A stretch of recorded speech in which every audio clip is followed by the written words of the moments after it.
Anna Kozlova looked at herself in the mirror on top of the beautifully crafted dressing table. The reflection she saw was far removed from the peasant girl she had been, and, in a way, her ambitions had come to fruition.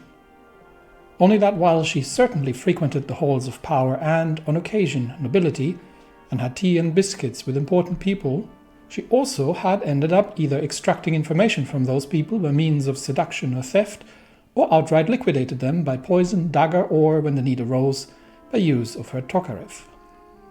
Currently, she was in an apartment in the upscale area of Verny, which acted as the capital of recently independent Kazakhstan, rifling through papers stowed rather carelessly in the top drawer of said dressing table. Once she found what she was looking for, she would get on a train to Novonikolaevsk and meet her contact in a hotel lobby. The identity documents she carried would get her through any intercept by the Russian troops rapidly advancing south and ensure her safe passage. The Brotherhood would then be in possession of the required proof that Amazolov, the leader of the Kazakh rebellion, had personally been in contact with people close to Vladimir Richter, who had been in charge of the recent peasant marches for the Union to revive the Republic, and that Amazolov had been promised power and financial support in return for starting a rebellion that would prevent the left SR and cadets from finding common ground, which would have been the end of the Union. What they chose to do with that information would not be of any concern to Anna Kozlova. She would enjoy her payment for the time being until the next order arrived. All in all, she figured, it could have been worse. To our great annoyance, the coalition of idealists is currently out of reach due to the lack of stability, which has been caused, obviously, by the war. And this gives the Union another chance to rear its ugly head and call for yet another troubled situation. So it is in our best interest to make rapid progress down the line and finish off both the Turkestan Republic and the rebellious Kazakhstan, and then put a very rapid end to the whole thing so we can get back to business. We still have about 100,000 men deployed, who are still a little short on equipment to deal with the unrest. But at this point, we are starting to have the situation rather well under control. Martial law is gripping, and while the recently capitulated Khiva is now starting to become a little unresty as well, we have a fair amount of divisions that are going to be able to deal with any kind of situation that arises, which means we'll have another look at the supply lines. And I think, we'll simply follow the train lines straight towards Tashkent, because I don't see that we have much of an opposition here.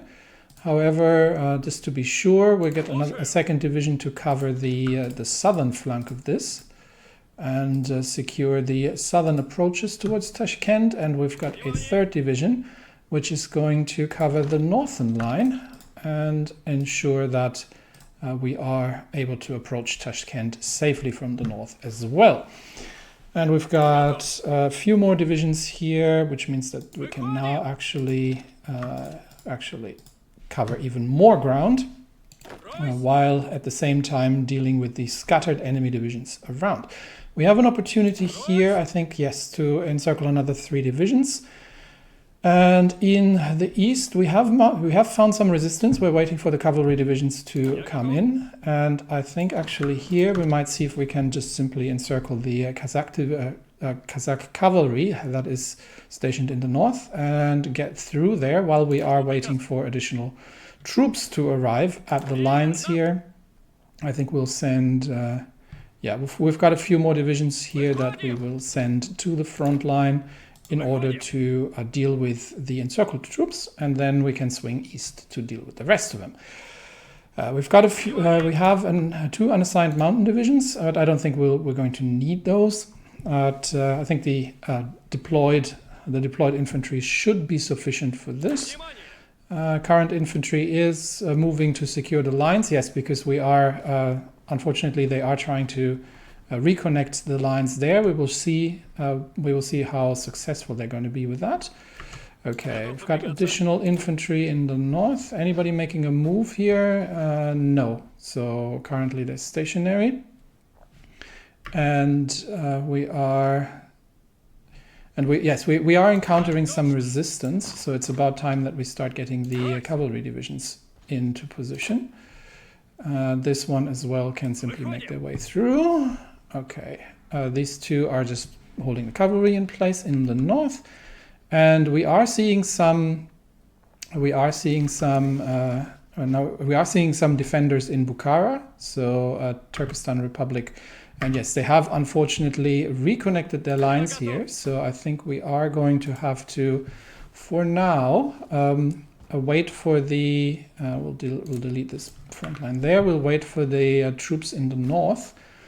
What we can already do is start pushing them into concentration. So we'll wait for the troops in the north to get through and reconnect said positions wherever possible. And I think we'll just simply get more. We'll see if we can still take this before things get changed. We simply take more ground before while we're at it. All right, 2 divisions in the north are moving into place. And here we have, I think, almost. We'll simply advance wherever we can, while we're pushing back the enemy troops into more and more concentrations where possible. Okay, we've got an encircled division here, which means 2 divisions should be sufficient to clear this. Here we can simply move further. And approach Tashkent also from the north here. We'll see if we can still encircle a few more troops. In the end, this is a civil war, so the troops we're dealing with here are, despite their current problematic allegiance, in the end are Russian. So if we can avoid unnecessary bloodshed, that is a good thing. Here we'll probably just ensure that in the north, and everyone else is on the move. Yeah. We do want to avoid unnecessary bloodshed where we can, so if we can get the Kazakh divisions to simply surrender, that would be great. But as I said, we are in a bit of a hustle in order to get back to the program as it is. Right. Any kind of cavalry divisions that are not moving in the north need to get a move on. And here we have isolated 2 divisions, so we will immediately begin assaults while supporting from the south. We've got another cavalry division coming in. Everyone's on the move, and we should be able to simply surround, isolate, and then move south towards Verny and collapse all of their lines. There is a bit of resistance here. But we should have enough divisions to make our way through eventually, take Bukhara and then move on to Tashkent. And here we can do the same thing. See who gets there first, if the northern group gets there first or if the southern group gets there first. So simply advance wherever suitable and push the enemy troops out wherever possible. Okay, we'll launch the attack here, and here we are simply going to move further towards Verny and get all the cavalry on the move. We have lost, I believe, our front line, so they are a little confused. New orders will be issued briefly. Even in the worst of economic depressions in the 1920s and 30s, one thing remained true. Russia has a large and high-quality armaments industry. Well, we're working on it. The budgets for the army and the navy remained high these past 20 years due to the insistence of political influence of the military, and many idealistic reform budgets failed when they tried to touch the defense budget. This has supported a significant military industry, not only selling to our own army, but also widely in China, South Asia, and Middle East and the Balkans. Military-industrial conglomerates like OPZ, Obukov, and Dux have great lobbying power, and together with the metallurgy sector, form the backbone of our heavy industry.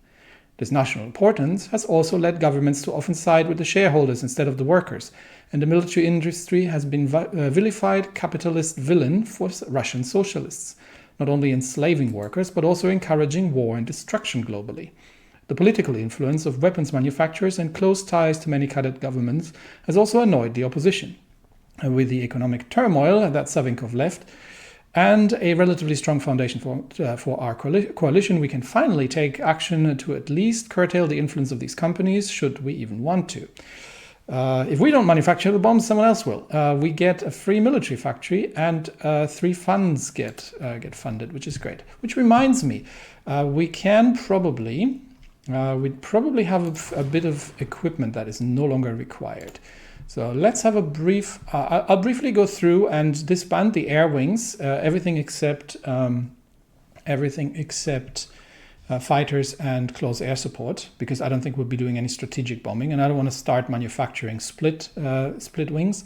And then we can actually sell some of that on the market and gain a bit of an industry advantage out of this, since there are so many conflicts going on around the world. We'll see if we can boost the local industry. Okay, we have a fair few things that we can possibly sell. We've still got some 76mm towed artillery, which I think we're still producing though, but in a variant. So that's probably not something we want to sell. But everything else that's laying around that is currently not being used can simply be added to the market and sold for potentially some 371 medium interwar old medium bombers.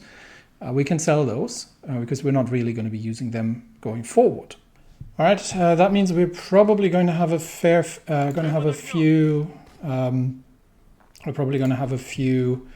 pop-ups coming relatively soon. But let's get back to the conflict at hand, where I think a large number of cavalry divisions here is going to make a difference in breaking through and destroying whatever, or at least holding down whatever remains. Meanwhile, the Assyria declares its independence. So that would be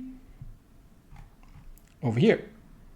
In response to the Ottoman decision to abolish the Assyrian levies after a retaliatory attack by the force on the Madan, and with the last vestiges of the Assyrian autonomous zone in Basra under direct threat, Patriarch of the Assyrian Church of the East and de facto ruler of the Assyrian state has declared the independence of Assyria. Okay, so that is something we're not particularly fond of the Ottomans. Something we would usually support, but we cannot currently send volunteers because we are at war ourselves. And to be honest, we don't actually know anything about Assyria, so not an awful lot we can do about this right now. We have our own problems to deal with. I'm just going to accept all these in between things whenever I get to it. All right, breaking through near Bukhara, and the southern troops are on the move, so we can probably just take Samarkand first, and then approach Tashkent from the south. Meanwhile, Verny is defended to nobody's great surprise, and we do have to actually make sure we're not getting cut off here ourselves, but we do have cavalry divisions moving in from the north, and let's just support everything as we go. Okay, we do need to, however, ensure that these cut-off mountain divisions are dealt with. So we'll get these 3 divisions to do that. We've got friendly mountain troops coming in as well. We have been temporarily cut off where we've met resistance. So let's quickly reestablish the. Can we not get through there? Okay. Oh, that's a lake. Let's quickly reestablish the positions and the lines of contact, and go around the lakes. Indeed. While pushing in from all directions. Okay, that looks good. On the southern front, we are meeting slight resistance, but I think, again, this is a matter of simply... We've taken Samarkand already.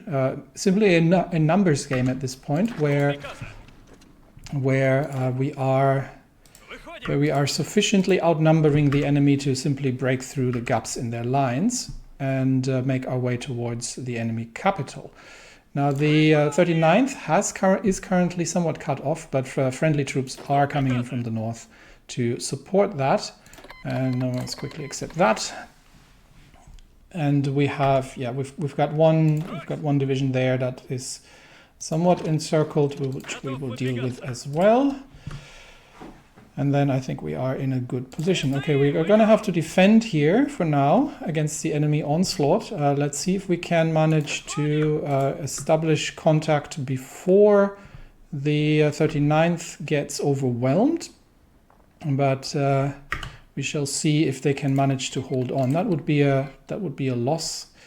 So the advance has simply been too rapid that we ended up in an unenviable strategic position where the enemy onslaught has managed to disconnect the 39th from the lines of communication. So they do have to hold out against the Verny counterattack for now, which they have. And we are pushing on from all sides to relieve them. Okay, here we are clearing positions. So let's connect the railway lines here. We are, I think here we can move a little further in that direction. These are currently engaged, so we can push further. And we'll simply encircle the troops that are, destroy the troops that are encircled there. Hang on, this was, one of them is doing the wrong move. Yeah, there you're supposed to go. All right, let's see if we can re-establish lines of communication near Verny. We've got 5 cavalry divisions attacking at this point. They should be able to break through without too much trouble. And well, the 39th is still under pressure, but the first cavalry is coming in to assist, and the Third Europe has been declared. In the post-Great War world, 2 political blocs have emerged. The first directed from Berlin, subjugating much of Central and Eastern Europe, and the second directed from Paris, calling for socialist revolution all across the world. Moscow has never been part of either. And as we reaffirm our ambitions, this third bloc shall become a reality, liberating Europe from the Kaiser's slave armies and Bolshevism. Indeed, which means we can, as the very next step, we can as the next step end the Vilnius Agreement, which gives us potential. Which gives us a potential to start ending the, we've got many things actually we can deal with, start ending the German stranglehold, the economic stranglehold.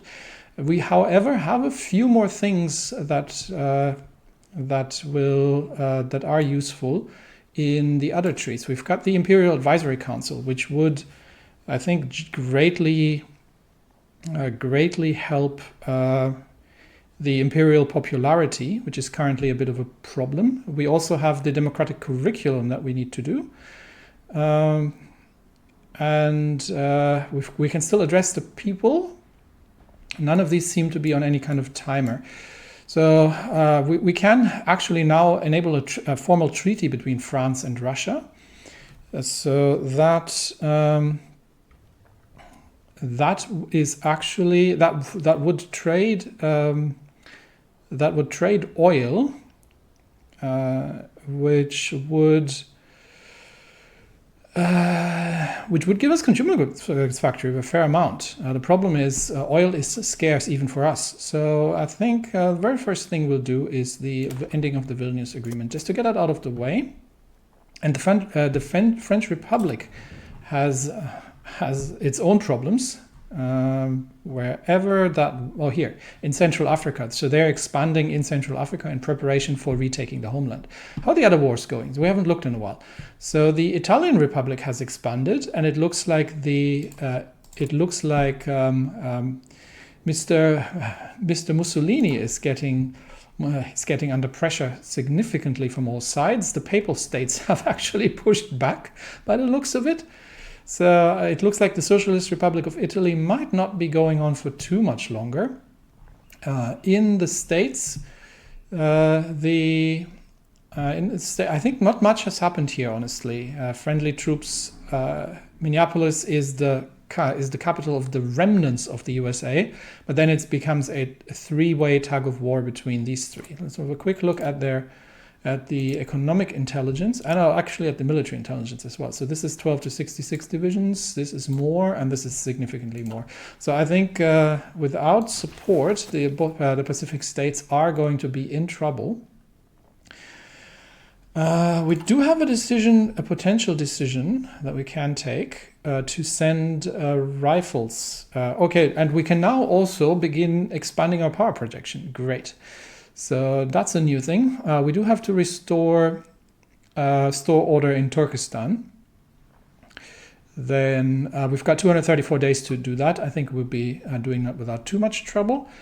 We can start field testing equipment once we have sufficient funds in the available, and we would need 2,000 rifles. But I think all the rifles are currently in use pacifying the locals over in Kazakhstan. How is China doing? It looks like pretty much where we left off. So the Japanese incursion near here has been taken care of, and while the city burns, there are no more Japanese troops on the ground. So that's progress, which seems that the whole what Japan has managed to do is unify China. Anyway, let's get back to the situation here, where we have outrun our supply lines a little, but a relief is on the way, and I think we are about to. There we go. We should have now reconnected the troops. Now we do need to wait for the rest of the divisions to actually make their way there. So let's get some significant forces around south for an encirclement and assault on the enemy capital. So got 3 divisions. Let's get two more onto the southern position, and 1 more division to relief. This should be connected, I hope. So here we are going to, for now, defend against the enemy incursion while we get the mountain troops to come in from the north. And yeah, we are waiting for a few more additional infantry divisions that are all now done with eliminating enemy troops and are done with cleanup tasks. So we'll support that here. There's still some defense on the near Samarkand, but I think they are not going to get anywhere. So Tashkent is going to fall, and with that, I think here we will stop the assault for now. How are we on supply? We are low on supply simply because the railway lines have not been connected yet. Have we motorized the whole? Have we motorized the whole army group? We have not. We should do that, and we'll sell some more planes. How much are we getting now from? We're getting from the equipment. We are getting probably about 2, 4, 6 factories out of it. So that's much appreciated. And we are still we're in January 1938. So I think we are now probably going to have to start putting in some military factories as well in the middle. So I'm going to schedule a few and just sprinkle them in between the infrastructure work, which is also required. We're going to have a lot of work getting the railways upgraded. That's quite essential as well. But one thing at a time. So for now, we are making our moves, and yeah, it's the Union is going to cause us grief here, but something we can deal with. All right, so let's ensure the cavalry in the north is not getting anywhere. We should be how long is it going to take for the railway lines to connect? Because we do need supply in order to attack. 7 days. So we're going to pause for a week until the friendly railway lines are connected. And here, I think we might be probably taking Tashkent before that, simply by, and I don't even think we need to secure the southern route very much further. So the bigger battle is going to be about the south. So we'll move into place for now. Just support that while we're at it. Right, that's a conflict I hadn't looked in a while. Ecuador is still holding out against the Peru-Bolivian Confederation. Argentina has taken Santiago. So while the Patagonian Workers' Front is making progress, it looks like Argentina might be able to hold out there, but we will see. So yes, definitely a blow to Chilean ambitions there. Okay, so while we're clearing out the last remnants of enemy divisions here, I think we're about to enter Tashkent. So that just leaves the enemy capital in Kazakhstan, which was the strongest of the opponents. But we'll get through there. We'll just have to dig out the 6th Kazakhs mountain cavalry in the mountains. Assyria was annexed. That is very unsurprising, and I think we are once we have encircled the enemy capital, I think the war there is going to be over. Last-ditch defense near Tashkent, so there are some enemy troops here defending the crossing, which means we are not going to get through that easily. So we will have to I'll have to clear up the front lines a little bit. I think we are going to need some reinforcements. We do have a position across the river from which we could probably march into Tashkent and end the Turkestan Republic. And Kazakhstan is about to fall anyway. So that's I'll just clear that out. That would be a rapid blow to the whole thing. But we do need a few more troops, and I do need to clean up these front lines. Okay, that's slightly better. So we are getting some reinforcements in from the rear, and then we're going to get the 9th Guards to instantly move onto Tashkent. See if we can just take the city. And here, I think we can divert one of the cavalry divisions. Simply against, there is a bit of a counterattack, but we can divert one of the cavalry divisions. Okay, 59th Mountaineers have arrived, and I think they will make a rapid end to this whole affair. And then we can further advance. We've got more cavalry in the north. I think we've got more troops than we need at this point, but we also do have one of the MIOs, Dal Zavod, which is I think one of the naval designers, wasn't it? Let's have a quick look. That's the submarine designer. Okay, so what can we get here? We can get let me read that first, because I'm completely unfamiliar with this designer. Okay, it seems that it's sort of creating a national spirit, which has advantages towards refitting, and there are a few choices between torpedo attack and visibility, and things towards mining, which is kind of my primary concern here. Production costs will also be nice. Convoy anti-air, I'm not sure I'm necessarily going to need that. We are not going to be having an awful lot of sea trade, because air raids is the least of my problems. On convoys, it's enemy submarines, and we don't have the destroyers to escort them. So this is the convoy tree. Makes convoys cheaper. This is for submarines. I think we're going to go with submarines for now. Let's get the engines, which is going to be beneficial, and we can actually upgrade the ship as well. So let's get that design upgraded, which is going to reduce sub-visibility, I assume. There we go. Because we do have the let's show that, and then we can that one's under construction, so we'll reduce that to 1, and then we are going to begin construction of the next submarine afterwards, which is simply going to be unlimited. Yeah, so we are going to get the last factory to drop in there. We're starting to build up a bit of a convoy backstop, which is good.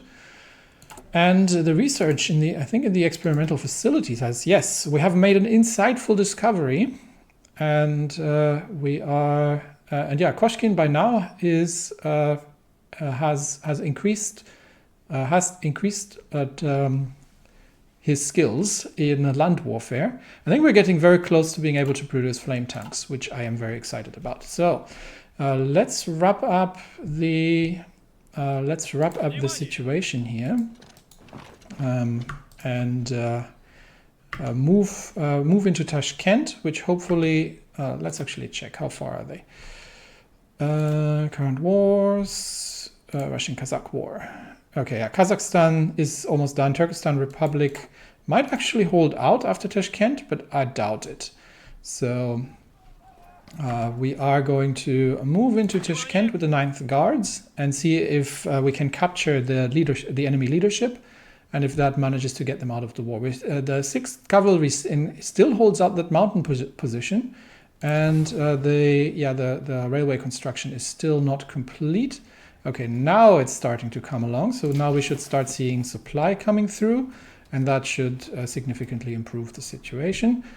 And with the 9th Guards moving into Tashkent before enemy troops can arrive, I think we'll pin the potential defenders here, and with an attack from the 31st, and then there we go. Tashkent has fallen. Does that kick the Turkestan Republic? Not quite. Nope. So they're holding on even after Tashkent has fallen, with an immediate counterattack. So we're still on the move. All right, then. In that case, we are. So they have managed to escape through a narrow gap in the encirclement lines here, and then Stefan falls ill. That is unfortunate. But we have sufficient troops, I think, to simply continue the assault. And we are about to break through in the mountain position here. We can't get. We have some troops in place to assault Terni. Once we are. Okay, and this has cleared out. Once we're through on the eastern flank, then we will take the enemy capital and be done with that. Ending Vilnius agreements. Getting there, and then we can switch again. We'll probably let that run through. How much longer until we are at 221 days? No problem. 17 days until the next activity of the Union. So that's where we need to do something. Okay, let's. If they are not defending Pishpek, then we shall simply advance and make more troops available here as well. All right. This battle has been going on for quite a while. Most of it due to the difficulty of attacking into the mountainous area, and because we are mostly using cavalry for that. So let's actually get the mountaineers in. Let's give them some space to join, because they are actually way more efficient at this. And here we are running into resistance. In the south. They are defending. They are still defending their territory.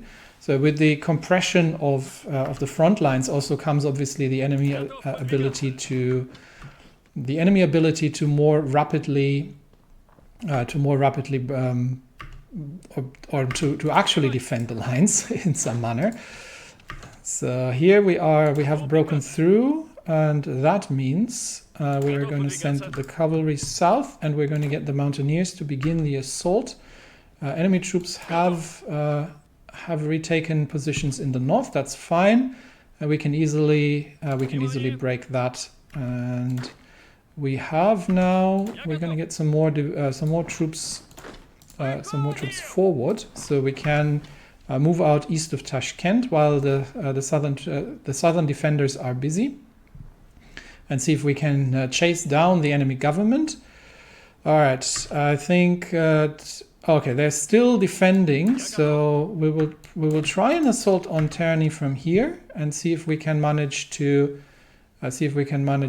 take the city without taking the eastern flank. So that would be the fight that we're taking for now. The rest of the front lines are cracking. And yeah, we are getting counterattacked from fresh Turkestan troops from the mountain positions, trying to retake Tashkent, but we have reinforcements coming in, so that should not be a problem. And here we have divisions moving on from the south as well. So no matter which way they're looking, we are going to take the enemy positions. Big news, international. Talking about the international, Spain has joined the Third International, which is now reinforcing the western flank against the Reichspakt, and that is a significant development. 9 more days until the activity. 2 things timing out, and we've got a decision to take, I believe. Here we have enough for economic projects. That may actually be. This would give us a civilian factory and 35 steel in Lipetsk. I think we'll save up for some of the slightly more more rewarding ones. There are, however, a few decisions here to upgrade railway, which also give stability. So this is all things we should probably be getting on sooner rather than later. But I'm more keen on the factory decisions. So we have, like for example, the tractor factory here will give us 3 civilian factories and 1 infrastructure. So that's good to have. All right, let's another one. This is, what is that for? That is for trucks. Okay, so that's the one we're using for trucks. This is truck mechanized motorized, same here. So the main difference is, what is this? Okay, so we can either collaborate with the Novgorod site, which is also a mechanized truck designer. Now this one, this looks actually pretty good. So this is both truck and mechanized, where we can add. Okay, this is only for rocket artillery. All right, so this branch is only for rocket artillery.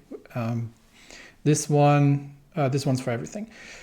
Now the other one was more geared towards mass production, but we are going for quality here. Now we can either this would share the funds with both of them, and minus 10% fuel usage is probably huge, but we get that here as well. And we get 75 political power out of it if we share our designs with the aircraft department, which I think I'm actually preferring, because 75 political power is something I can absolutely use right now. Perfect. That means we can immediately begin. Let's see. Begin with any of the promising industrial projects. We could actually run 4 with. And these are the 25 political power ones. I think we don't even have 4 of those. So this is 2 and 60 give us 3. So 60 is better than the 25s, because 60 political power we get 3, and with these we get 1. So we'll take a 60. This gives us 2 civs and a dam. Dam. I think I'm going to go with 3 civs. So let's get that started. And then we have enough. These are still things, and that gives me a single civilian factory. This one does the same, or we could do the railway ones, which give us stability and railways.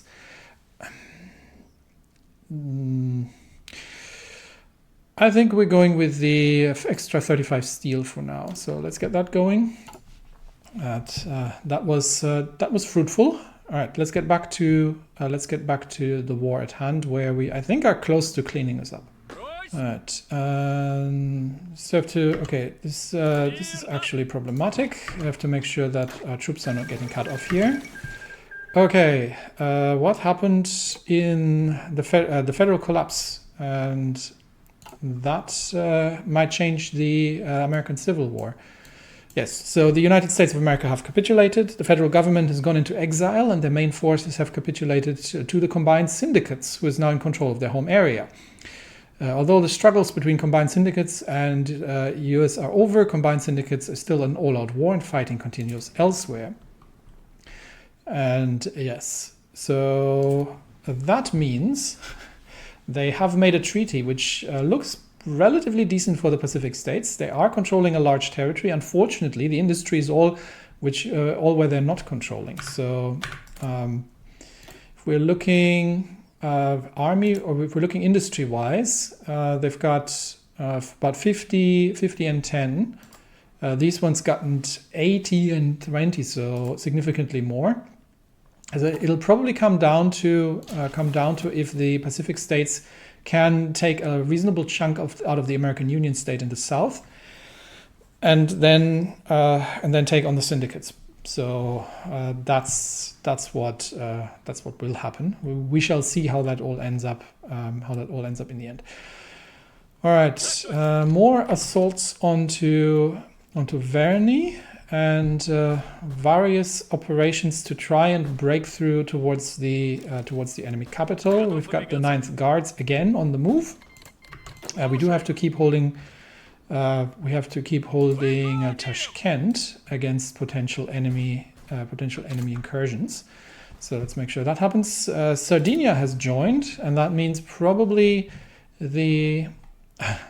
So yeah, the socialists in the Republic of Italy is giving ground here. The troops from the south are pushing towards Florence, and the enemy in the north is almost at Turin. So we shall see how that all ends up. How about China? China's stable. Okay, China is stable, and South America. Argentina has managed to consolidate their gains, and Chile doesn't look good, which is a major backer for the Patagonian Workers' Front, so that might go sideways.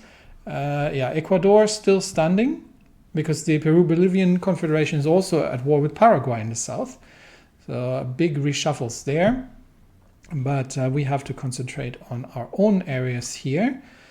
All right, let's see if we can take the enemy capital, and if that will end the situation. We're still moving south here, and we have the potential here to just cut off some enemy divisions. So we shall be doing that, but hopefully we can save more bloodshed by simply taking the enemy capital, and then hopefully that puts an end to the whole situation. Verny is still holding out. How much? They don't hold any more. They don't really hold any more territory, really. So they should be surrendering anytime soon. All right, the 9th has taken their capital, but they're still not capitulating. The leadership has once again fled, which means we are still in the situation where we were before.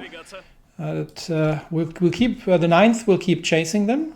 We'll keep chasing them east, and meanwhile on the other side we are still the battle is still going on. Nope, the Turkestan Republic has capitulated, so that's good.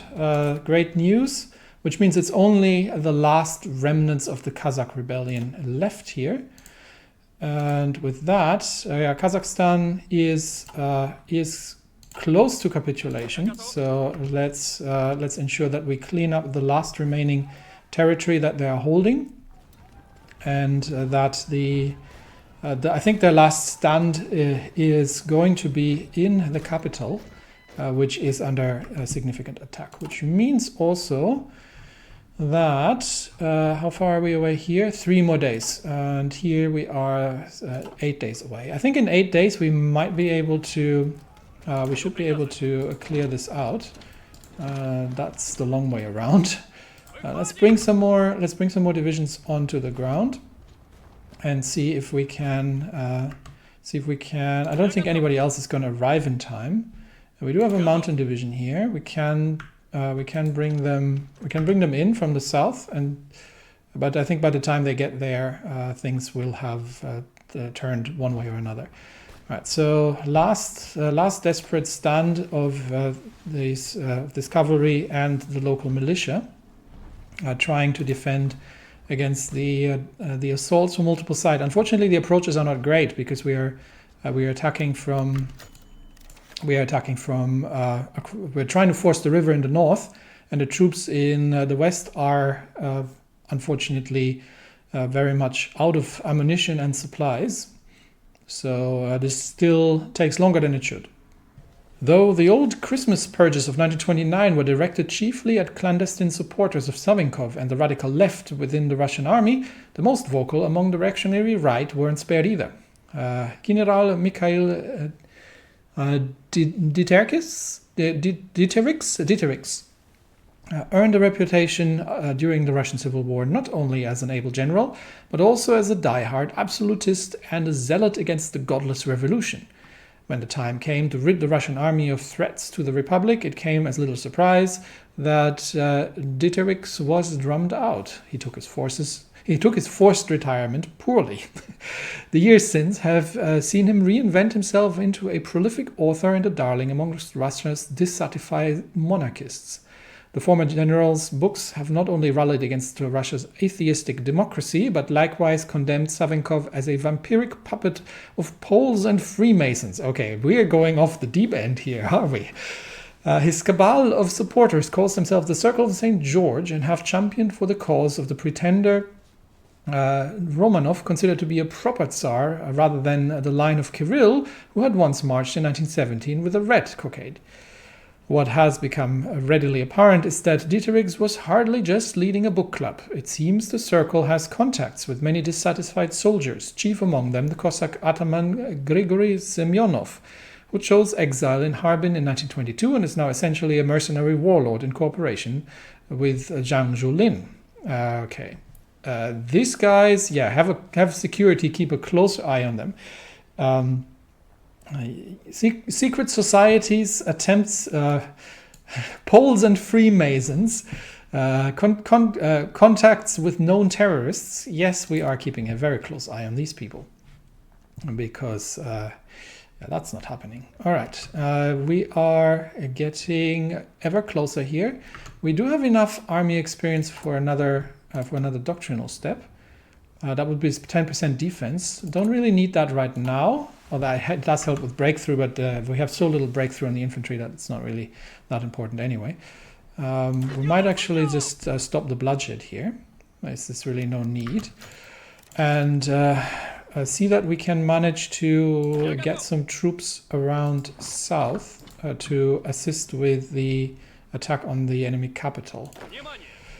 And here's another infantry division that can help as well. We're still trying to break the last defenders in the east, and then we've got the 59th Elite leading the charge from the east into Verny as well.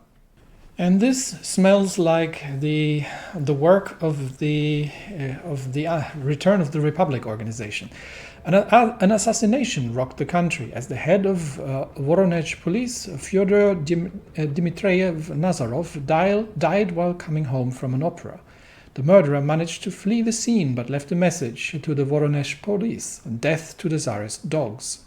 Active State Councillor Nazarov had been the first chief of police appointed by Kirill I and was not a particularly liked man in the region.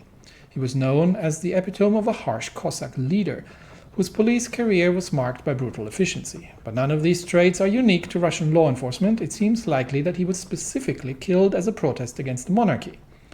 A massive manhunt was quickly launched to destroy this new combat organization, which gives many eerie flashbacks of the Swobodnik death squads of the early 1930s targeting socialists and liberals.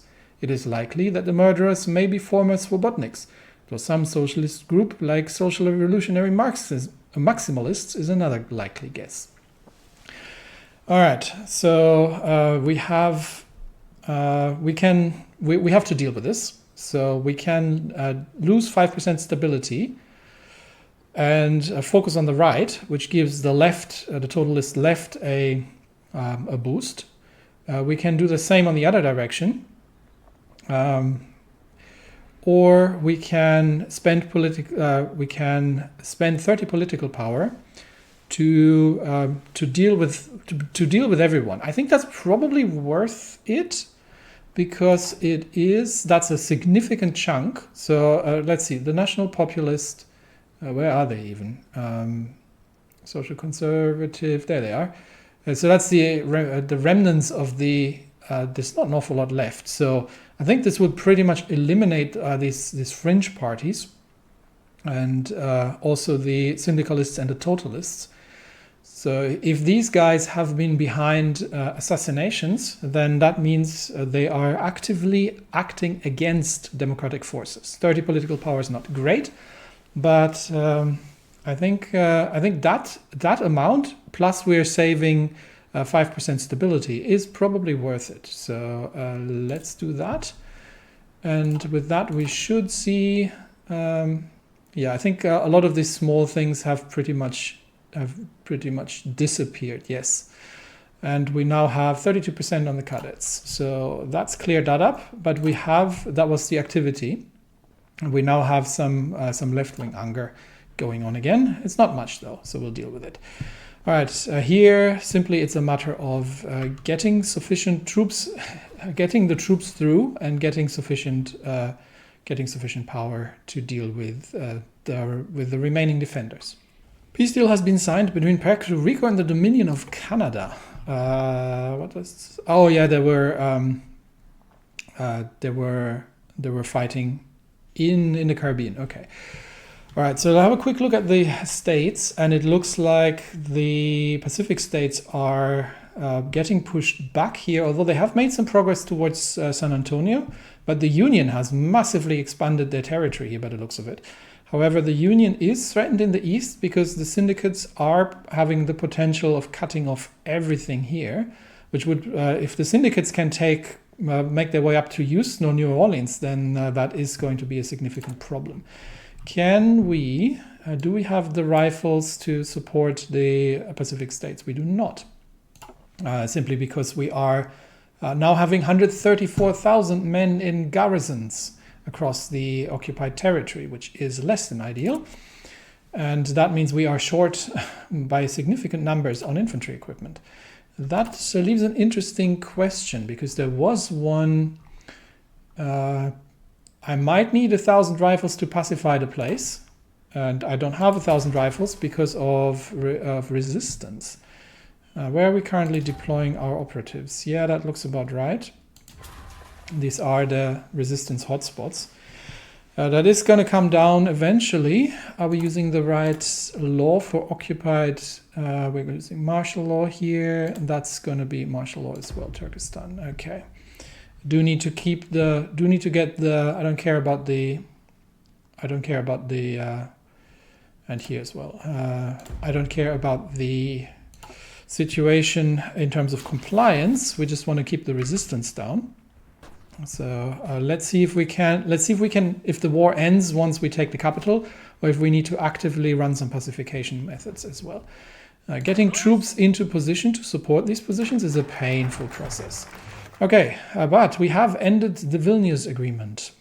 The short period of the post-Russian Civil War recovery was cut short by the global economic depression of 1925, and the only place we could go for credit was the old enemy in Berlin. In 1926, a Faustian bargain was struck with Germany in the shape of the German-Russian Trade and Credit Agreement. The price? Golden shekels by Rheinmetall. The Russian economy grew, yes, but it grew unfairly, unequally, and ultimately turned both the left and the right against the liberal idealism of the Republic. On the 11th of April 1936, the treaty would have needed to be renewed again for it to remain in power. It was not. While Germany has been offering to renew it, fearful of massive economic disruption, we remain steadfast.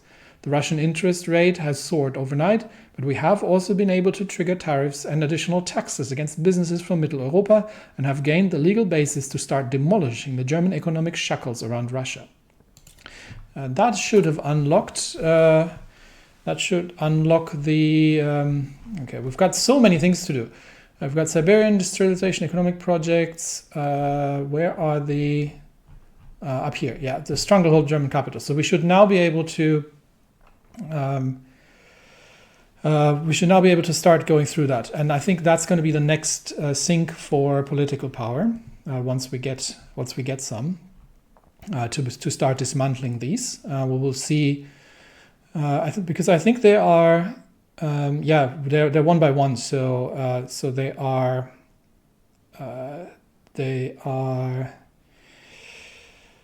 Mutually exclusive, basically. So I have to do this one after the other. All right, we'll get to that once we have sufficient political power. I will actually probably, because this shouldn't be much longer. I won't be taking a national focus for now, just to bank up a bit of political power as well, so we can get started with that. Because we are still struggling to break the enemy lines here. This would have been a lot easier with air power.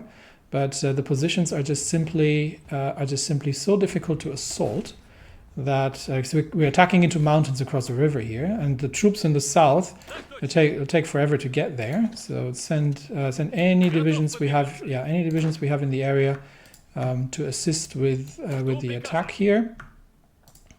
So once we make our way through, we have reserves. The problem is that these two divisions here are holding out much longer than they legitimately should, and that's simply because of the terrain.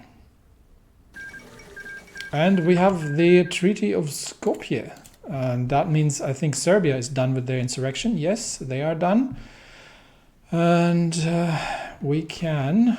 How much are we on? We can still have 7 days to save up.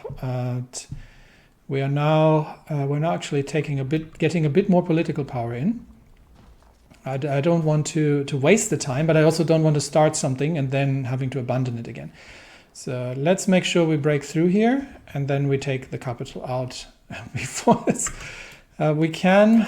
I was trying to avoid the bloodshed, but how far are they from? We do need to take the capital, I think. Yeah, they have. As long as they're holding the capital, nothing's going to change. So yeah, this is the last stand really for them. And we have trouble in the east. A Japanese patrol boat opened fire and sunk the Russian weather ship Zarnitsa off the coast of Sakhalin near Cape Krelon. The Japanese ambassador offered the deepest apologies from his government in Tokyo and explained that the unfortunate incident had happened due to human error and misjudgment, leading the patrol boat's captain to believe Zarnitsa to be involved in spying on Japanese coastal defenses. The captain has been punished in accordance with Japanese naval regulations, and the Japanese government has promised to compensate for the loss. All right. That's I think errors happen. It's an active war zone, so these sort of things happen. All right, and here we are breaking the last defensive lines. Finally, the last defensive lines that are holding the eastern approaches to the enemy capital, which means once we're through there, and we've still got 4 more days to bank up. Once we are through there, then we can assault the capital from all directions. So I think we've got it almost done. Make sure we bring all the troops in, and that we immediately follow up the push against the capital from all directions. Finally finally gaining the encirclement. And I think that should now hopefully end, very, very, very rapidly end the last defenses in the enemy capital. Okay, so we actually have a power projection resource, I would call it. Not something I've really seen before, must be something newer. So we can use that for various missions, or we could just outright spend it. And I'm not sure how we get more of it.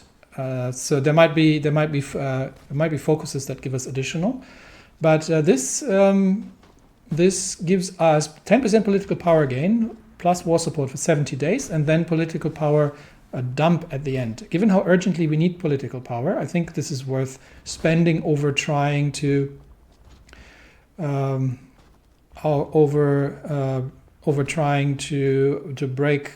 break Poland or Lithuania, which we can't do right now anyway. So let's take it. We shall run international propaganda for the new formed Moscow Accord. These troops are now encircled, so hopefully they will break more rapidly. We've still got additional divisions coming in, and all of them are required to join the war effort. We can still attack from northeast here, and the special project has completed, the flamethrower tank. Amazing. Okay, so that means, so we'll look at that into next episode. I just want to finish off the conflict here, not leave that hanging. But that means we can probably, once we have another breakthrough, well, can we already? Yeah, we need breakthrough points. So we've got, we can either do the military engineering vehicle or the super heavy howitzer. I lean towards the super heavy howitzer, but we'll see how it goes. So right now, can't start these because we don't have the breakthrough points, but we get there. So that's good news. We are still getting some factories from. We're still getting some factories from trade. 5 factories, in fact, that we are getting in from selling things. And I think we are now finally in the last stretches of the defenders in Verny. The 6th and 7th militia groups are the last positions actually standing and holding. The 7th is the last standing. And I think despite the fact that the terrain is favorable for the defender to a very large extent, I think we are about to complete that, and there we go. Verny has fallen, which means that now I would assume Kazakhstan to capitulate, and the war should end without the need for further bloodshed. Hopefully, once the day ticks over. There we go. So Kazakhstan has capitulated. And with that, Kirill I has announced that the cowardly Kazakh nation could no longer withstand the pressure from the overwhelming presence of Russian forces. All right, great victory for the Russian Empire. Great news. And with that, I believe we can actually completely occupy the 3 rogue republics. All right, submitting demands, and that's pretty much it. We will integrate these regions into the Russian Empire and pacify properly this time, and make sure that everybody understands that democracy also brings with it responsibilities. And one of these responsibilities is not to take up your rifle and rebel against the government, but actually participate peacefully. All right, we have annexed the territory, which means we're back to 58% stability, which means we are perfectly timed to restart the coalition of idealists, which is going to run for 42 days, which means it is going to come in just at the same time as this one triggers again. We'll see which one triggers first. But no, actually we had banked 10 days, so this is going to work first. Yes. Okay, so because we've banked 10 days, this is going to happen first. This has been bypassed because of the Turkestan Republic not existing. There's another focus here we need to take to remove the Kazakh emergency, which is still there, which gives me minus 5% stability, which is less than ideal. So that's another thing we need to do. To assimilate the bandit states, and with that we shall we'll do that at some point, but first of all, coalition of idealists to finally get the domestic structure under control. And then I think we're slowly starting to we're close to beginning construction of military factories, and I think we're slowly starting to see we're short on trucks. Yes, but I think we will slowly starting to see the the Russian Empire becoming, getting a bit on track from all the troubles, and we can focus on the upcoming war against the Reichspakt, which will largely, and we'll see how the Third International is moving, because last look, the Pacific states are, well, they have made some inroads into the syndicates. But we will have to see. But they have taken Denver, so we'll see. We'll see how things turn out. Can I now send them? Last thing I check. Can I now send them rifles? I cannot, because I have no rifles, because We should no longer have the garrison problems unless... oh yeah, no, these are properly occupied now. Ha! We don't get cores on these by the looks of it. Yes, we don't get cores. So now we actually have to deal with the resistance properly. Which means also we are going to have to switch that all away from martial law. And we will try to... we could go with local police force or civilian. Let's see what it looks like on civilian. If we go for civilian oversight, what the resistance targets are going to be. So if we let that tick. All right, 16% I can live with, 8%, 19%, 16%, 23, 22. That is all pretty manageable. It should mean that we can reduce the garrison requirements eventually, because right now this is all going to tick down quite significantly, and we do want to now start building up stability here, and hopefully, hopefully very quickly get to the point that we can start integrating these into Russia, into the empire properly. So now these are integratable territories. Okay, not sure. Yeah, there might be a decision or something somewhere that we can take, and we can test the field equipment. Okay, we'll do that next episode. There's a pacification. Maybe this is the one. Okay, this actually removes resistance, but we need rifles and command power for it. All right, many things to organize, but finally we're out of the war, which means we can potentially also once again join other conflicts, and we will see maybe doing something in South America. We should definitely rejoin the Qing effort against the Fengtian government. I think that would be a good one. And how's it look in Italy? Yeah, I think Italy plays itself out. We don't need to get involved there. So, right, that is one major milestone on the road to stability done. And I will see you all in the next episode. Thank you.